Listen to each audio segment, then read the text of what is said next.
You strong.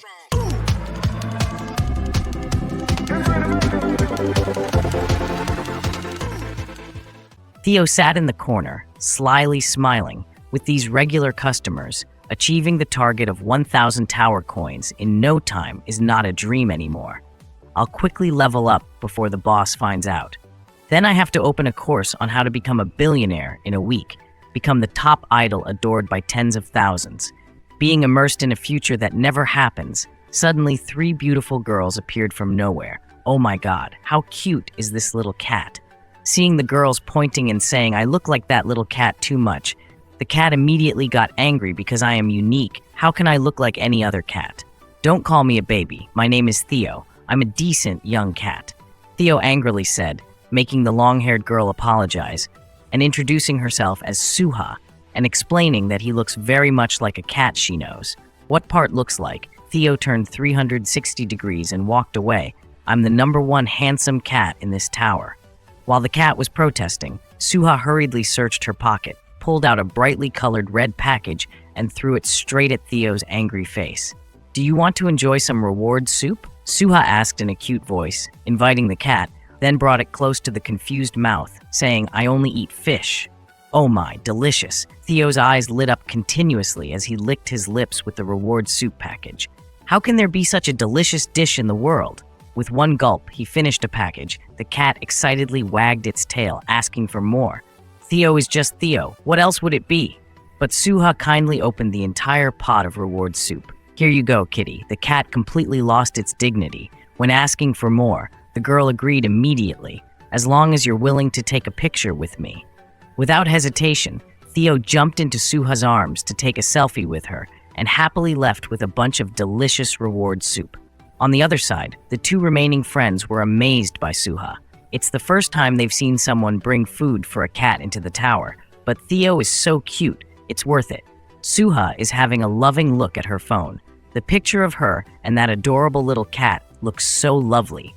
Returning to Sejun's cave with his gang, a dark rabbit butt slammed straight into my eyes. Theo, the employee, was busy with business, and the boss at home was equally busy. These days, Sejun has been training ink. You must be wondering about the piranhas, right?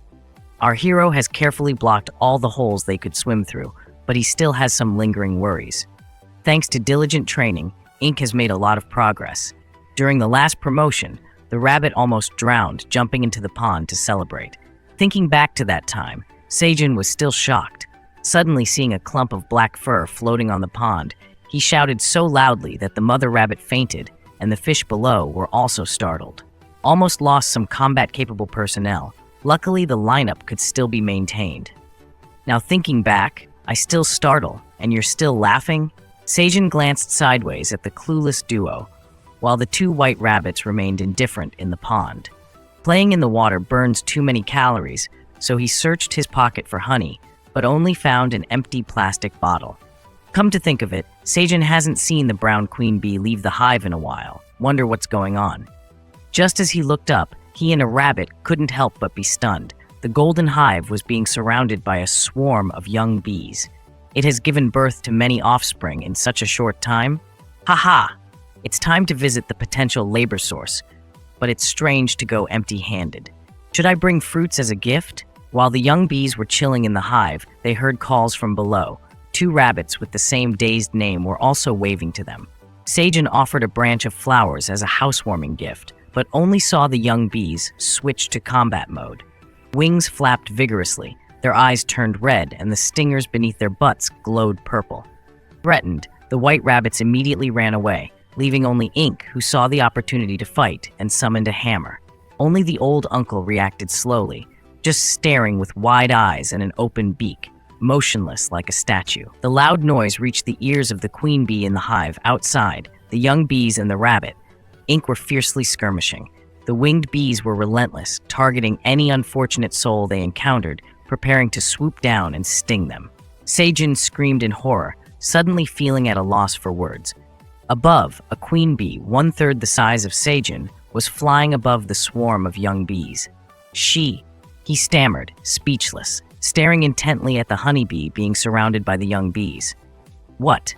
This is the little one he knows. The cute face and the adorable buzzing must be her. But at this size, she must be a queen bee.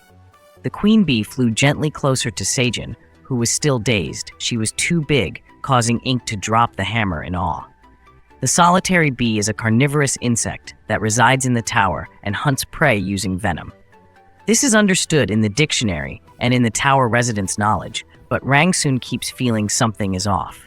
Because he has searched the library thoroughly, looked for tower management manuals, and found no records of such peculiar cases.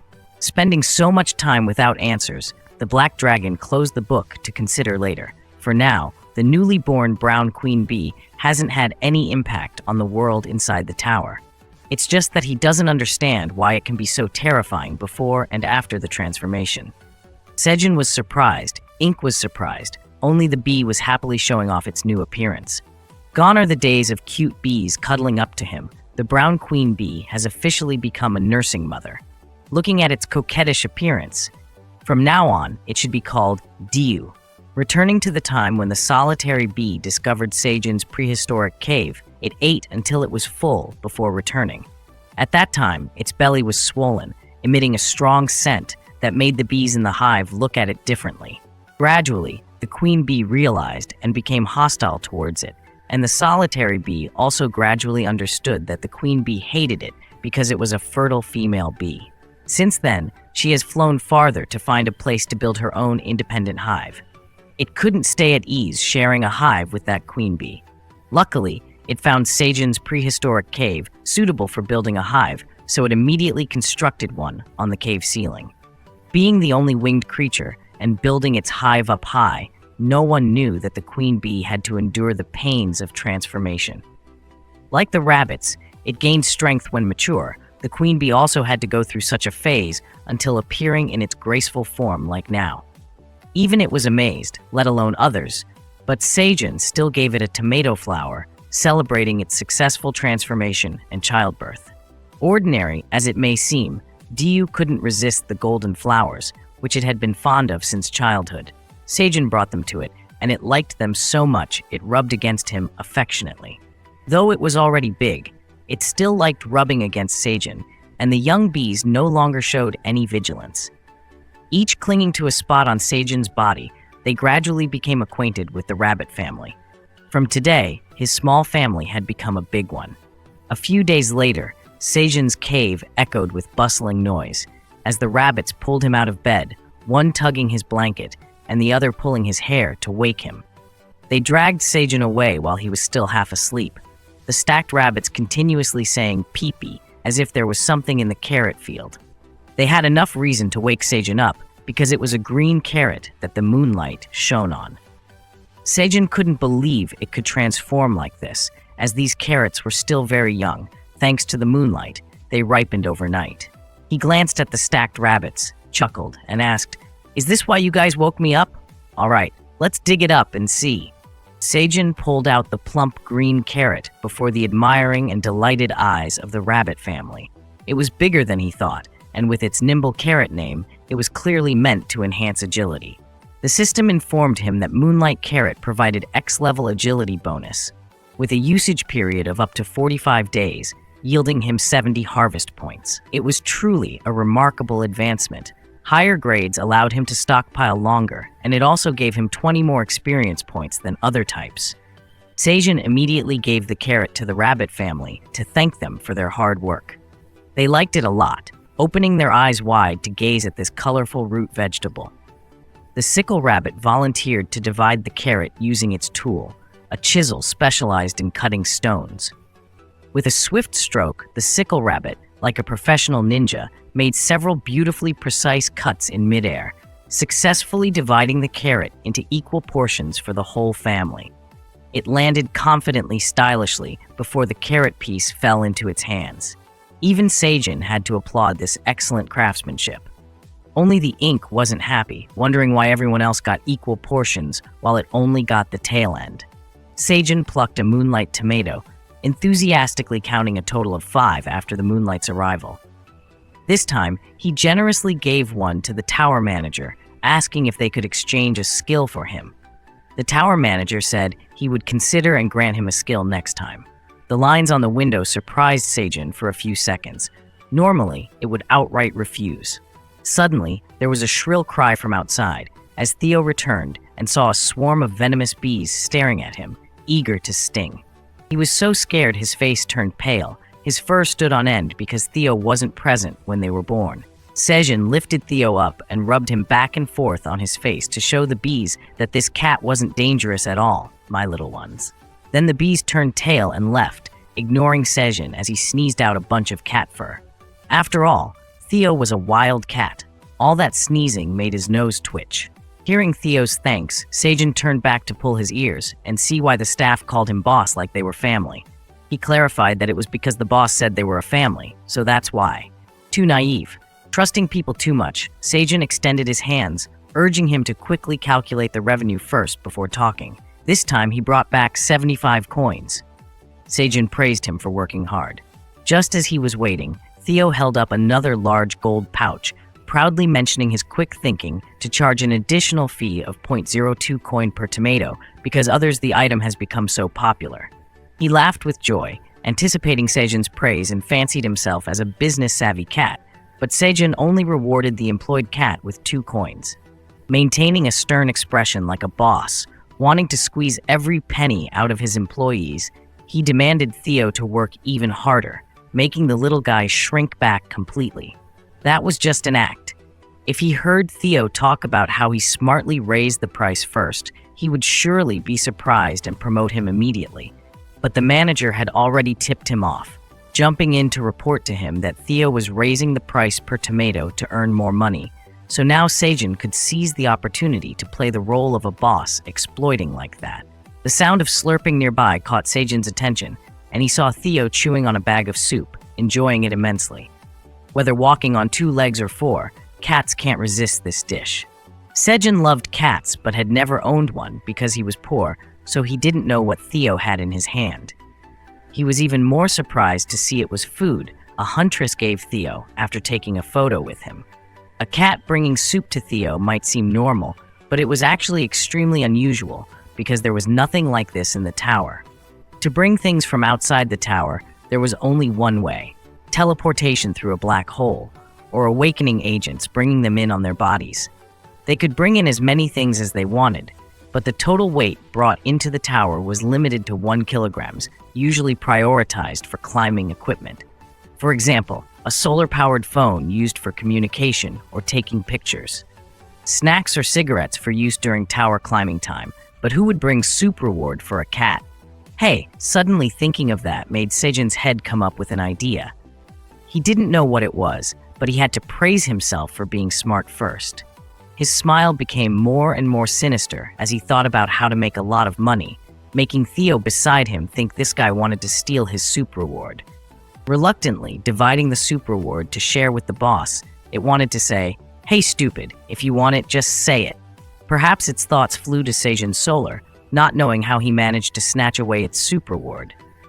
Extremely mean, Theo jumped up, meowing and begging him to give it back, but Sejun adamantly refused. Using the excuse that Theo had reneged on their deal by taking a photo with someone else and getting a reward while Sejun here hadn't allowed it, the cat immediately released his pants, extremely scared when it heard it had just violated the contract. "Don't be too disappointed, my merchant cat. Let's find new customers together, okay?" Theo heard Sejun calling it a merchant cat and suddenly woke up.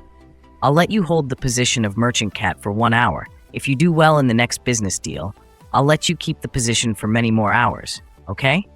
Theo immediately agreed. Why not? It was only being a suck-up because of that title. Sejun lifted it up off the ground, immediately starting the merchant services with warm fire and a few younger brothers serving grilled fish. Sejun placed Theo on his thigh for it to lie comfortably, peeling the soup reward for it to eat in a relaxed and comfortable manner. Theo was extremely fascinated by the merchant services, adding that besides the soup reward, there also wanted grilled fish. Putting it on a leafy carpet, Sejun enthusiastically grilled 2 fish as if he were a genuine chef. Suddenly, he remembered how a short-legged cat like Theo could get to the 38th floor without fighting monsters. Sejun turned back to ask and saw Theo's solemn face saying that it had a merchant travel permit. The badge around its neck was from the Traveling Merchant Association, requiring an annual fee to maintain the title. According to Theo, the higher the rank, the more money had to be paid each year, but there were more benefits. Having this badge meant that the traveling merchant was recognized by other associations and protected so that monsters couldn't attack it. "So can you bring a hunter to this floor?" Sejun asked a silly question, but Theo kindly explained that monsters only ignored merchants, but hunters were still punched as usual. Plus, its trading guild members had shortcuts reserved for merchants to move to the 38th floor within 5 days. "Makes sense," Sejun curiously asked which floor this was. Hearing the cat say 99, Sejun froze for over 5 minutes, then could only utter the word, "What?" It looked at Sejun with a sympathetic look as if he were a fool. The boss didn't know what was wrong. Sejun's mind got stuck on the number 99, unable to escape, convinced he was in a parking lot. He spun around in confusion, then collapsed to the ground, making Theo panic, thinking something had happened to him. He said he couldn't be shocked, since he wasn't a hunter who could wander outside. For a long time, Sejun had thought this tower was only about 40 floors. Knowing whether he was on floor 1 or floor 99 didn't make any difference. He's still the naive country boy, but no longer at the bottom of society. But his mind seemed to have split in two. Theo called out to him repeatedly without a response until it squeezed Sejun's cheeks tightly, making him slightly awake. But still not fully awake, Sejun asked foolishly, "Huh, Theo?" In reality, it didn't care about this boss, but the reward for the week on the other side had burned out. That's something important. Sejun's gaze shifted from the blurry ground to the blurry fire spot, thinking about how the hunters fought day after day to reach the 40th floor. And here he was, on the luxurious 99th floor, wondering which season would he reach the tower's peak. Theo noticed he seemed revived, so it gestured with 5 fingers to grill the fish to make it smell better, as the merchant cat didn't eat burnt food. Playtime was over. Sejun wasn't in the mood for jokes anymore, declaring with a word that Theo's stint as a merchant was over. It sighed with regret, causing the badge on its collar to tremble. Sejun looked on with admiration. Somewhere in a hidden corner of the lush forest, a group of injured and exhausted people, lacking food, were lamenting their dire situation. Suddenly, a foot in straw sandals appeared. Who else but Sejun and the famous merchant cat Theo would bring food to sell to these hungry hunters? The people stood up, immediately recognizing the legendary merchant Park Sejun and the famous cat Theo coming to rescue them. He tossed his hair like an idol, then sold the food and made a lot of money, so much that he felt like a billionaire. Indeed, a beautiful and feasible dream. Sejun eagerly asked Theo again, how could he also become a traveling merchant like it? But the cat looked at Sejun like he was stupid, informing him that only creatures born within the tower could become traveling merchants, boss. Sejun felt like his whole sky was falling, losing faith, tears falling, engulfing him. Seeing his disappointment, Theo was quite pleased, trying to comfort him, but Sejun looked up to the sky, clutching his head and shouting, "Ah!" making everyone startle away from him. Amidst the futile screams were curses echoing through the tower. Sejun shouted with all his might, shaking even the rabbits farming and bees pollinating. Even the black dragon inside the tower, leisurely eating grilled tomatoes, heard some distant commotion. It thought someone was karaoke singing, but Sejun stopped shouting after 2 to 3 minutes, panting heavily. Theo, who had been sitting on Ink's head all this time, had never seen its boss go crazy like this, just hoping he wouldn't deduct its salary. After venting out all the frustration, Sejun accepted the truth. If he couldn't leave this tower, he would enjoy every moment to the fullest. Even his 2 tomato buddies were enjoying their time on the expensive white porcelain plate.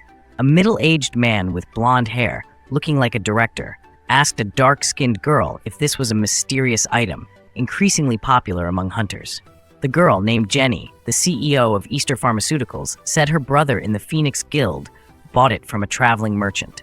She suggested the man, Michael Claren, check its legitimacy by opening the item status window to see for himself. Michael Claren, the vice president of Gagel Food Company, could already read the item's information just by holding the tomato, but he seemed not very interested, just asking Jenny what she wanted to do.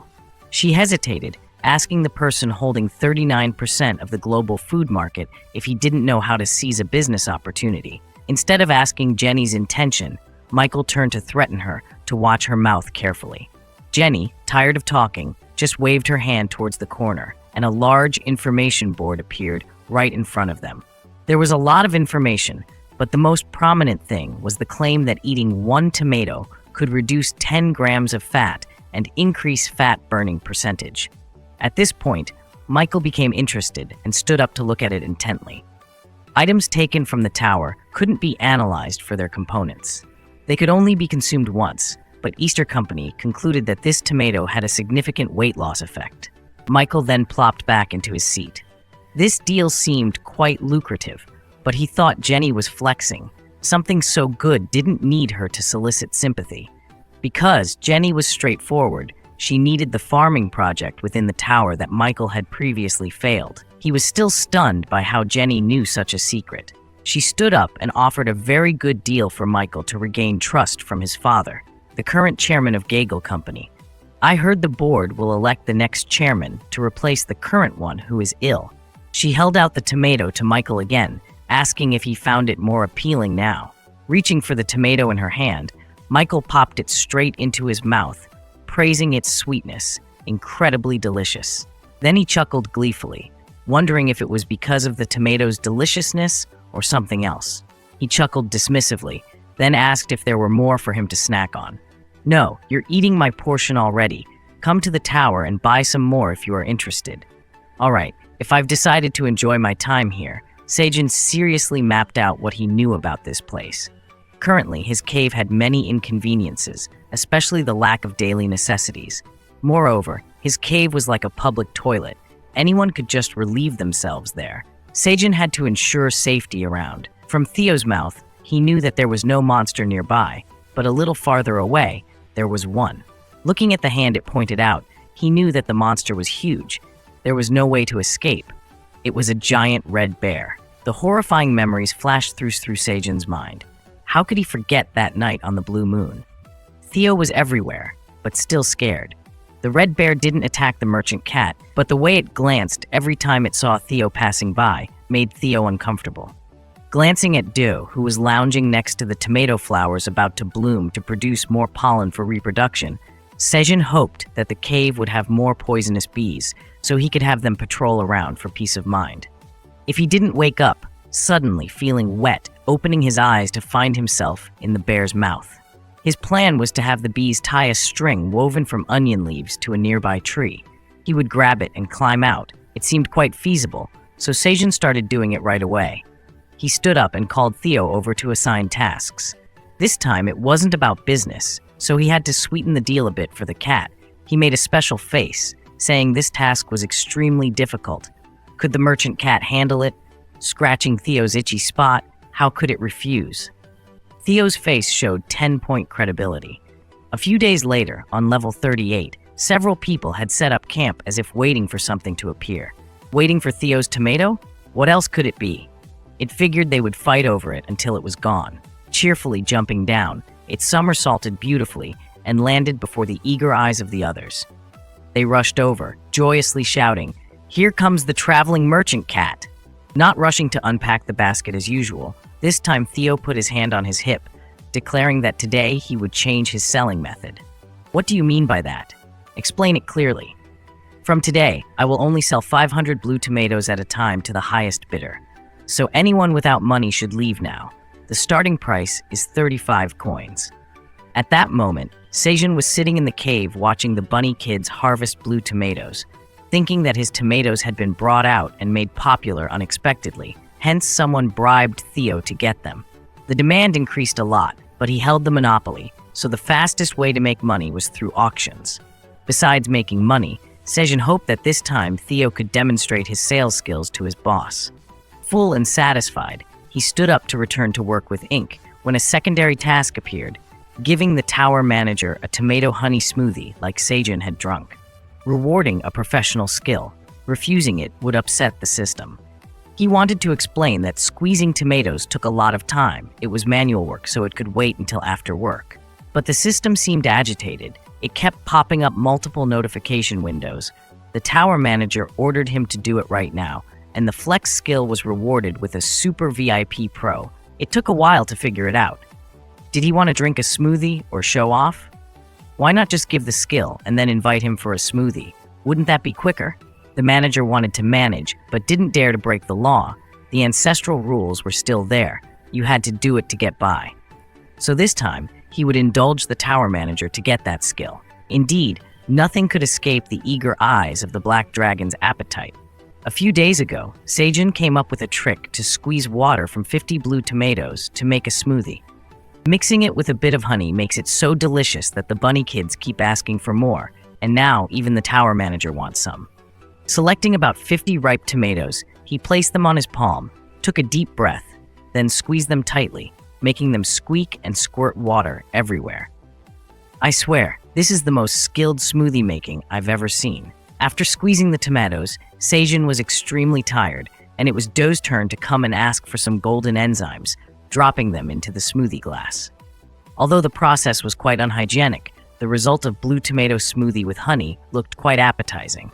The status window immediately sucked up the glass of water, revealing that the tower manager eagerly awaited the water to the point of flapping his wings. Flapping wings, huh? Inferring from the fact that this tower's merchant was a cat, Sejun wondered what kind of creature managed this high place. A black dragon was eagerly sucking up the smoothie, praising it sky high, but who else would come here? Sejun was glad Rang Sun liked the drink, then he curiously clicked to see his reward. Special professional skill, level 1 beekeeping. Still a skill based on what he had been doing, but Sejun found it to be extremely different. The system opened up more detailed information about this skill for him. Users can use the beekeeping skill on all their beehives. In addition to their obedience to Sejun's commands, as the foraging area expands, the queen bee's egg-laying speed and honey production speed increase slightly. Luckily, he was worried that the venomous bees wouldn't listen when leaving the hive. The tower manager granted such a timely skill, I wonder. Sejun excitedly looked into a corner, as if imagining a camera there, wondering if the manager could hear me complaining. Thanks a lot. Rang Sun heard his thanks coming from the sphere and thought he misheard. Suddenly feeling quite cute and adorable, it fiddled with the straw, unable to express thanks verbally. Give me another tomato juice. Sejun ignored that silly request. Speaking as if there were something important, he asked the tower manager, "Are you a winged pig?" Asking a meaningless question with a serious face, Rang Sun immediately got angry. A bunch of notice boards cursed Sejun meaninglessly. Ugly, go to hell, popped up consecutively and then disappeared right before his eyes. Sejun didn't understand what he did wrong. If not, why make a fuss like that? Theo on the 38th floor, alone, stared at the people in front, who seemed frozen upon hearing the announcement that blue tomatoes had to be bought through auction. No. Today I can't buy blue tomatoes for my daughter. The image of his caring father collapsed. So the team leader raised his hand and shouted out the number 41 as the bidder. It's expensive, but Dongshik needs these blue tomatoes now. Just buy them and redistribute them to others later. Among those present, someone shouted a higher price, and the prices were pushed up to 60 tower coins in turn. Dongshik realized he didn't have enough money on him, so he had to borrow from his team members, 100 coins. Michael confidently smiled and doubled the price compared to others. Indeed, no one dared to speak up anymore. The first batch of 500 tomatoes was quickly sealed amidst the buzz of those present. Dongshik recognized him as the vice president of Gagel Food Company, known as a big money hunter. Behind Michael was a young man with dark skin and white hair who looked familiar. Dongshik went to ask why Chris was here when he had no mission on the 38th floor. He scratched his head and ears knowing he just became Dongshik's prey. Explained he was asked by his sister to bring Michael to the traveling cat market only. Good grief, now I have to compete with big companies too. Indeed, it's a stronghold, but Dongshik was determined to win the second basket of tomatoes. Starting at 35 tower coins, Dongshik quickly shouted 60, but was countered by Michael, 100 for even. He shook his team members hard, as if trying to shake out some coins from them, but no avail, because Theo had already sold the second basket for 100 coins. By the third basket, Michael didn't even wait for the traveling cat to announce the price. He immediately paid 100 coins. So 300 tower coins for a total of 1,500 tomatoes. Dongshik disappointedly collapsed to the ground. Where is the noble father figure in his daughter's eyes now? Unlike others who come to the tower to earn money, Michael is here just to buy blue tomatoes. Holding the ripe tomatoes in his hand, he seemed very pleased with the quality he bought today. He immediately called everyone to go down to the first floor to leave. As the traders left, the two girls from the previous day came to find Theo. He recognized them as the ones who brought the reward soup, happily trying to remember her name. It seems to be Buha. The girl's name is Suha, but anyway, he remembered that much is good. She took out a bar of reward soup and asked if it was okay to take another photo. Theo liked it a lot, but had to refuse straight. In return, he needed something called coffee that Sejun called for. As soon as he saw Suha bring out the instant coffee pack, he immediately asked for salt and pepper. The girl didn't understand why a cat needed salt, pepper, and coffee, but still handed them to him. Theo didn't understand either. Sejun assigned him that task. In return, he was bestowed the title of merchant cat for a few hours. Because lying on Sejun's lap enjoying the merchant service was so enjoyable, it accepted right away. Taking photos with Suha was also enjoyable. Theo posed according to her wishes, making the girl very happy. It stretched out its arm to shake hands to thank Suha, but when she touched that chubby hand, she couldn't help but stroke it a few more times. Theo didn't understand what the girl was doing. Its question made Suha embarrassed, and she let go of the hand immediately. Then she offered 3 reward soup bars just to touch the hand again. Theo took them, curiously asking why humans like touching its palm. Yes, because human hands aren't as soft, and I believe touching them brings good luck too. Besides, cats in the outside world don't like humans touching their paw pads, but Theo seems to know nothing about it. It couldn't imagine humans liking to touch its paw pads and calling them lucky hands. Suha's friend approached and asked if Theo could take a photo with her. The pepper just now was hers that she gave. It agreed to be a cute cat in the photo right away. As soon as its 2 arms were extended, it straightforwardly asked humans to rub its lucky hands. As long as they provided reward soup bars, they could touch it freely. So all it had to do was to bring its 2 arms forward, and Theo received a bunch of hugs. Like this, in no time, it would enjoy the cat merchant service within 24 hours. Don't forget, there's an important task that needs to be done, right?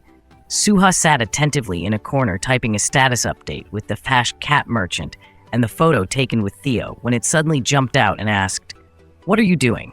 Theo didn't know Suha had just posted their photo on social media. It just asked if she was from a place called South Korea because it recognized the familiar scent on her. Its face was full of pride. Then it smiled and asked if she could help it with something. Could Suha resist the charm of a silly, foolish cat meowing?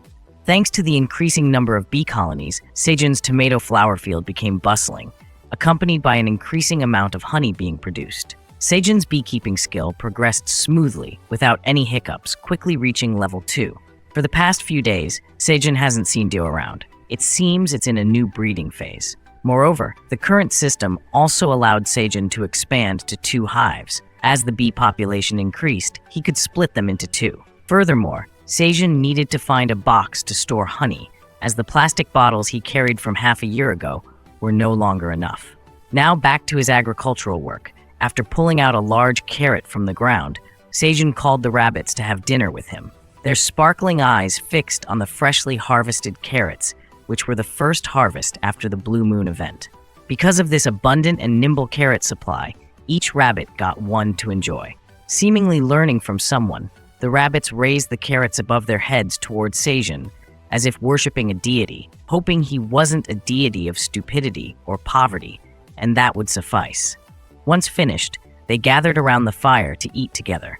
The carrot in Sejun's hand was much larger than those in the real world, also having the effect of improving eyesight, reducing 10 grams of fat and increasing agility by 0.1 points in 10 minutes. To accumulate 10 times to get 1 point, one had to eat continuously for an hour. Despite being grade E, these agile carrots seemed more useful than other vegetables.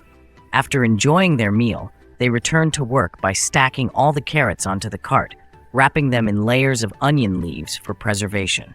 The number of carrots he planted in one go now yielded around 700. Glancing aside, Sejun saw ink lying flat on the ground. He thought it was exhausted from gathering too much, but it turned out the little rascal was cunningly munching on carrot scraps. But the storage shed is already full. so Sejun has to stop pulling out more. Status windows keep popping up, announcing that he's reached level 10 and presenting a new mission. But the appearance of this mission is strange. Normally, Sejun only receives missions from Rang's son to collect food and drinks. However, alongside that, there's another window about managing the tower unrelated to this mission. Because this is a level 10 player's mission, he must complete it to acquire the attributes of a new person, then advance to level 11. Nothing too new. Sejun has heard about hunters receiving missions to hunt down monsters from various floors. But being a farmer, his mission will surely be entirely different from what he's heard. Indeed, the system requires him to expand his farm by 50 milites. It seems simple to Sejun because his current farming area allows him to grow freely. The mission is quickly completed with a reward of 10 tower coins, accompanied by a professional attribute. There's plenty of land, but to count as cultivated land, he and the rabbits had to dig holes for planting seeds over the entire 50 milis course, to the point where they were so exhausted they couldn't protest the reward. For each new square meter expanded, Sejun receives experience points for planting. But now he's exhausted. Where would he find the energy to plant more? So he gathers his belongings into his makeshift bed of onion leaves, bids farewell to the little rabbits, and heads back to his cave to sleep. But as the exhausted laborers return home, they're pushed back by a hand, with the rabbit shaking its head and then slamming the door shut, refusing to let the kids inside. Sudden rejection like this makes the 5 siblings either cry or pound on the door in frustration. Turns out, they've been living together with their parents for a long time, and reaching adulthood requires them to live independently. And now, exhausted nearly to death, who's going to dig a burrow? Generously, Sejun asks if they want to share his onion leaf mattress for sleeping. The little ones naturally agree, each finding a corner and quickly falling asleep, snoring softly. The 2 rabbit siblings lie on either side of his face, rubbing their smooth white fur against him, making him feel cozy. Things seem fine like this, and Sejun feels a warm feeling spreading in his soul. On the 38th floor, Captain Dong-shik isn't as cheerful. Unable to buy tomatoes, he's sure to face his daughter's nagging. While sighing, Suha returns with Theo, prompting him to ask immediately why Merchant Meow is here. Theo has something to say, asking if Dong-shik is the leader of those from South Korea. Extending his hand, he abruptly asks if he can make a pact with him. Theo hands him a pre-prepared contract with just a few simple lines, mentioning the Sejun family in Sosa District, Bucheon, and 50 million, saying Sejun is working in the tower. In return, he takes out a bag of 50 tower coins, calling it compensation. But what catches Dong-shik's attention more is Merchant Meow adding another 200 cherry tomatoes. Dong-shik jumps up immediately. Money is temporary, but cherry tomatoes are forever. Bringing this many back to his daughter will surely make her love him more than anything. Just thinking about it makes tears flow endlessly. But Dong-shik remains alert, asking Sejun who he is and why he couldn't inform his family. As a hunter, why doesn't he leave the tower on his own? Theo knows who Sejun is, but was silenced by him earlier, the matter of its boss on the 99th floor being an absolute secret not to be disclosed. So it made up a story that Sejun saved its life on the 40th floor. So Theo is now repaying the debt. Dong-shik fought monsters up to level 38 and already reached the 40th floor, discovering this magical cherry tomato variety. Theo refuses to reveal more, only saying that some things are too secret to speak of, sir. Dong-shik doesn't dare ask further, but he finds it very strange. All sorts of groups only manage to fight up to the 38th floor. Who is Park Sejun to advance so far alone? If he's a solo hunter, he must be an incredibly talented seed. Thinking so, Dong-shik considers how to reach out to Park Sejun and, when conditions permit, lure this excellent hunter into his team. Not to mention, he's the one who found this miraculous tomato. Dong-shik agrees to the contract immediately. Following Theo's instructions to sign his name, the system confirms the two as partners, and it's all settled. Though this agreement still holds outside the tower, meaning the system knows whether Dong-shik has completed it or not. But he still reminds to return here after 10 days for him to report on the progress of the work. I, Kim Dong-shik, will take responsibility for informing Park Sejun's parents. But it's just him, all heroic. He's been in this tower for almost half a month without remembering his parents. The next day, the rabbits each built their own houses, even pulling Sejun to celebrate the housewarming. He didn't know the rabbits could build houses like that, and he was amazed when he saw one. They even built 2 floors, fancier than their parents' rabbit houses. He looked in awe at the house with a roof made of green onion leaves and walls made of compacted soil. Surely the rabbits have worked very hard. They smiled proudly at their work, indeed very clever.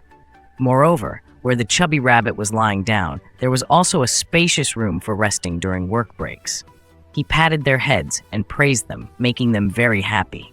It's been a few days since they moved out of their parents' house, which was just finished. Their speed is not as fast, but in terms of scale, it's much bigger. Sejun enthusiastically invited the whole big family to celebrate the housewarming with carrots and tomato juice harvested from the farm. Come on, let's raise a glass to congratulate the rabbits who have worked so diligently. Sejun poured tomato juice for Ink, thanking it for working hard to provide protein for the whole family. What a great idea, carving a hole out of a carrot. Drink up the juice, then chew on the cup. No need to wash it like his thermos. Looking at the rabbit couple, they seem so affectionate and cute. But Sejun feels something strange. Looking at these two, they look like a loving couple, but they're chasing the kids out? Maybe they're planning to have more kids? He looked down at the rabbit kids, saying it seems like you're about to have a sibling to carry soon. But Ink didn't understand anything. It's still just a kid itself. Suddenly, the status window appears, informing Sejun that a month has passed and the seed store has reopened. Aha! Just when he wanted to improve the meals for the whole family, he immediately opened the menu to see what's available this month. Fortunately, the prices haven't increased too much this month. He can choose either 100 potato seeds for 5 coins, 100 strawberry seeds for half a coin, or 1,000 lettuce seeds for only 0.1 coin. Seeing the word lettuce, Sejun's eyes lit up with excitement, but then he remembered he doesn't have any meat here to eat with lettuce, right? So the choice is only between potatoes or strawberries. Sejun has a lot of money, but choosing one of these 2 seeds still makes him headache. I prefer strawberries, after all. The farm already has sweet potatoes. But Sejun is afraid of hunger, so he still prioritizes choosing starch. The system jumps out a series of thanks for using the store's service, gave him a brown canvas bag containing seeds completely different from the previous ones. Because it's huge, guys, it looks like a sack of rice falling straight on Sejun's head. 100 potatoes falling on his head would only lead to a logout. Luckily, he dodged it in time. But the rabbit couple, being affectionate, got startled by this one. Sejun had to apologize and pick up the potatoes that had just fallen. Looking at each potato, they seemed quite high quality, not rotten or damaged. Sejun delighted at the thought of eating roasted sweet potatoes, or grinding them into flour for cakes already made him drool. Now rest. Tomorrow focus on planting 100 potatoes. The rabbits, hearing about new food, eagerly agreed immediately. Suddenly remembered he had an employee wandering outside. Sejun wondered if Theo had finished the tasks he assigned. At that time, in the trading district where people came and went bustlingly, all kinds from animals to those in human form, gathered here to shop and enjoy themselves to the fullest. Theo was stooping over a booth full of miscellaneous bottles and dishes to find the things Sejun had assigned to him. One hand frying pan, one hand pot. It hugged some other things to ask the price. As soon as it heard 1.6 coin, it demanded a discount right away. The owner chuckled. Why haven't I seen this young man here before? Opening price for newcomers is 1.5 coin. Theo frowned, his forehead furrowed without eyebrows, pleaded for a further reduction. The owner flatly refused, saying that selling at that price wouldn't make a profit. All right then, looks like I have no choice but to buy somewhere else.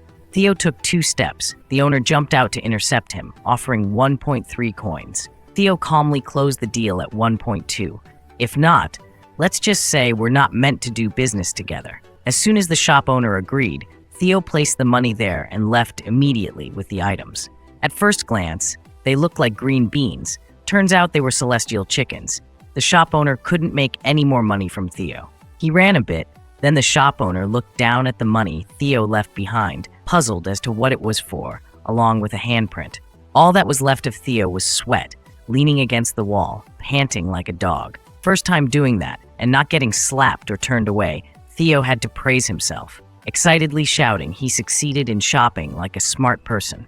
It turns out he was able to do this because before going, Sejun had taught him basic skills to avoid being a fool when yelled at for high prices at the market. First, you have to negotiate, no matter how much the other party offers. Next, walk away if they don't agree. Step 3. If the shopkeeper stops you, offer an even lower price to close the deal.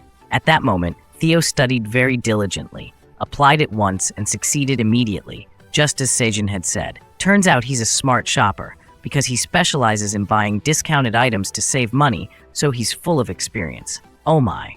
Now I realize I'm a savvy trader who knows how to negotiate. While praising himself, Theo suddenly heard a familiar voice echoing in a nearby alley. It was Scarum introducing goods from outside the tower, teaching a novice merchant how to trade. He spoke a string of closing lines like he had deceived Theo before, saying it's a secret that only I, who value you, will tell you. As soon as he saw this guy, Theo erupted in anger and ran straight to the trickster. He's indeed a villain, always deceiving new merchants into business. Unforgivable.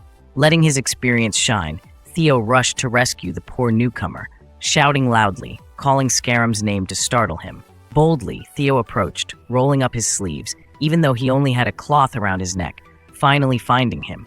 Scarum draped an arm around Theo intimately, asking where he'd been all this time. I haven't seen you. How are the items I gave you? Are they good? Etc.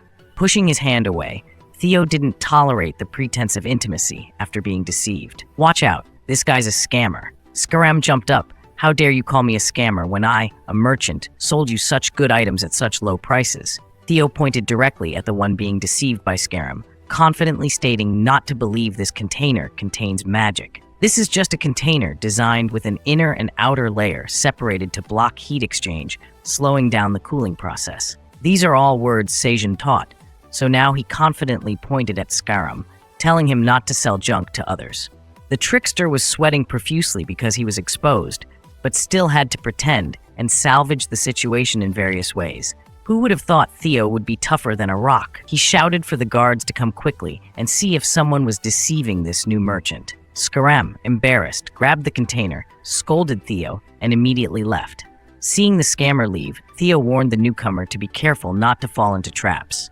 He nodded gratefully and asked the name of the person who helped him. Theo acted like a hero saving a damsel, introduced himself, then bid her farewell. One might have thought the author had opened up a love story for Theo because the protagonist was hopeless, but under that green headscarf were eyes with red fox-like pupils, full of cunning. The task was done. Everyone out here. From the roof of the two nearby houses, there was a sudden shadow, and on landing were 3 dogs wearing hats like Kakashi's ninja dogs. The 3 of them kneeled before the fox lady, and she sternly asked them, "Didn't I tell you to eliminate all factors that could affect the mission?" The white dog, afraid of making mistakes, still had to answer to his superior that the area within 100 meters had already been searched. No idea how that traveling cat managed to get in. The one beside bowed his head in apology, admitting they were not vigilant, asking Special Agent Zerath for punishment. Zerath is a special agent of the Secret Intelligence Organization of the Merchant Alliance, leading the mission to catch Scarum for months. She turned her head and said, "Just go back to headquarters first. We'll talk later. You write me 100 apology letters. To review today's mistakes, write 100 letters of apology." After saying that, Zerath turned and left immediately, leaving the 3 trembling dogs clinging to each other in fear.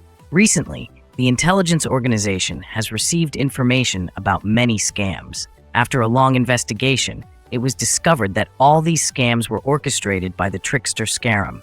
This guy seemed extremely professional, as he could consistently obtain items only available from outside the tower. Zerath's intelligence organization hadn't figured out how the trickster obtained these items. They needed to catch Scarum red-handed with evidence to convict him. So today, Zerath disguised herself as a wandering merchant new to the trade to contact Scarum. But just as she was about to catch him in the act, the orange cat appeared out of nowhere and ruined the plan. Zerath carefully considered changing the plan. First, they have to find the orange cat from earlier. It seemed to have some beef with Scarum, so investigating that cat would surely yield a lot of information. Theo knew it was within their sights. Still strolling on the way back to the ancient cave, where Sejun was teaching the rabbits how to plant potatoes for a new harvest. It had to be cut like this. He was showing a rabbit how to cut the potato. It nodded, then skillfully wielded the knife, successfully cutting the potato into 4 equal parts. After moistening the soil, placing a cut potato down, and covering it, it was done. You see how skilled I am, Rabbit? From 100 potatoes, we'll get 400 potato sprouts. Because I watched a lot of reviews on YouTube back then, that's how I learned something so awesome. Moreover, for every square meter planted, Sejun would receive an additional 10 experience points. Though not as much as the harvest from vegetables, small gains add up, considering it extra income. Now that the potato field was done, Sejun invited the rabbits to dig up some sweet potatoes to eat. But before digging, do you guys remember what to do? Just one look, and it's clear you've forgotten completely. Sejun scanned the potato field, reminding them about cutting down the potato sprouts when digging up the tubers to plant new ones. Recalling the memory of hard labor, the rabbits slumped down, utterly dejected. Ink ran over to say something to them, causing them to look up immediately. It turned out it was reminding them of when Sejun found out he earned bonus points for planting potato sprouts himself, then demanded to do it himself. The rabbits were delighted, exchanging smiles, not expecting Sejun to step in. He leaned down and asked, "Did you think I would plant sprouts to earn experience points? If so, then no. Farming is closely related to time, so delaying just for a few experience points is not feasible." That settled it. Sejun's boss was pleased, but the rabbits were no longer amused. They had to go cut potato sprouts to prepare for planting.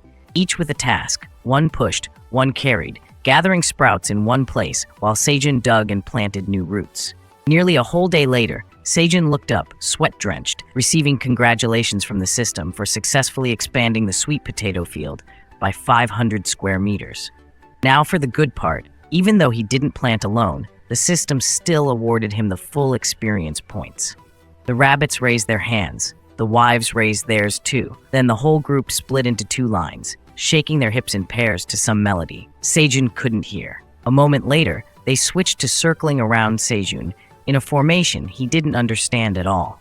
It wasn't until the system announced it was a harvest dance for the bountiful potato harvest before they actually dug them up that Sejun realized they were eagerly anticipating harvesting these tubers. So let's get to digging. But as soon as the ground cracked open, he saw a stream of light emanating from below. Turns out someone installed a set of lights there. The more Sejun expanded, the more the light streamed up, almost blinding him. Don't tell me this tower buried a whole set of LED lights down there. Oh no, it's a sweet potato named Sun Potato because it has absorbed enough natural sunlight. Consuming it will burn a gram of fat in the body and provide immunity to all kinds of colds within 24 hours. Although it's just a grade E, the system announced his successful cultivation of a new plant species, making Sejun startle. As a diligent farmer, I accidentally dug up a potato brighter than my own future. That afternoon in the outside world, amidst the bustling traffic, a pair of black shoes stepped onto the ground, and only Captain Kim Dong-shik got out of the car to look at an apartment complex, searching for the house of Mr. Tomato Park Sejun. His hand held a large yellow bag. Can anyone guess what it is? The owner of the favor, Sejun, now stood with the rabbits, stunned in front of a golden ripe sweet potato. He was still shocked by the achievement of cultivating a new plant species, so the system replied, "It's a new authority granted by the tower management. Others who want to grow this type of seed must have Sejun's consent." So he monopolizes this plant species now. If he sells sun potatoes, others can't grow them for personal use. The main character's benefits are different. Sejun buried it immediately. No matter how curious the taste might be, he had to plant it for propagation. Now let's continue digging potatoes. The potato digging operation thereafter went smoothly. Each sweet potato even produced more than before, with a maximum of only 5 tubers previously. The rabbits kept pushing back and forth, wanting to slim down but never finishing the work. To reward the rabbits after a hard day's work, Sejun grilled piranha fish and wrapped some sweet potatoes in fragrant onion leaves. Sejun took the potatoes out of the fire, poked a few holes to release steam, then blew with the rabbits to cool them down. As soon as he split the potato in half, it revealed a golden, fragrant, smoky aroma. The rabbits couldn't hold back their drool, each holding up half a potato to eat greedily. Their eyes sparkled, chewing so fast they almost choked. The status window informed him that the tower manager was very hungry, but still patiently waiting for him to finish feeding the rabbits. So Sejun sent him 10 freshly grilled potatoes as a gift. There are still a few more potatoes left. Sejun will now showcase his skills with the help of Leem, the rabbit. His large dragon-like hand holding the sweet potato made it look tiny, but the claws of Rang's son made peeling easier. He tossed the entire potato into his mouth at once, so the 10 potatoes quickly disappeared. Shaking the empty plate, Rang's son was considering whether to ask for more sweet potatoes or not. In the crystal ball, it saw Sejun arranging something on an onion leaf. He arranged those things with a distance between them, looking quite evenly spaced. Looking closely, those are slices of dried sweet potatoes. Sejun is explaining how to make them for the rabbits. The rabbit with the sickle has been waiting for his order. It throws a peeled sweet potato up high, swings its arm vigorously, chopping them into evenly sized pieces, falling to the ground like a proper cutting machine. The size Sejun needs, he can't help but praise Sickle the rabbit. Suddenly, the status window pops up, questioning why Sejun is tossing the potatoes that it's craving. Where is he tossing them? Sejun is drying these pieces to make a new snack. The hot-tempered manager ever heard of dried sweet potatoes? Give him a bag of cheese. He might even make cheesy sweet potato chips. Ding dong. Inside the apartment where Dong-shik just rang the bell very quickly, there's a voice echoing out. He also asks, "Is this Park Sejun's house?" Footsteps sounded hurriedly inside. The door was flung open by a young man. Behind were two middle-aged people asking in panic, "Sejun is back?" Realizing it's not, they all paused. A moment later, Sejun's mother brings out a plate of fruit to invite the guests. Looking at the man in a polite black suit, Sejun's mother worries he might not like the fruit. But Dong-shik didn't pay attention to that. Sejun's father sighed first, saying his son has been missing for a long time. Dong-shik extends the black card forward, only now introducing himself as the leader of Team 5 of the Phoenix Association. Upon hearing the name Team Phoenix, Sejun's younger brother immediately jumps up to see the business card for himself. He can't believe it's really Kim Dong-shik, one of the representatives of the nation, appearing here. He's the top hunter, mom, dad. Dong-shik modestly just smiles, but Sejun's parents and younger brother are all thrilled. His father insists on bringing out all the delicious food to treat the esteemed guest, making Dong-shik extremely embarrassed. "If you're a hunter, can I ask if my son Sejun is in the tower? When did the kid go in there, and why hasn't he come home and you're here instead?"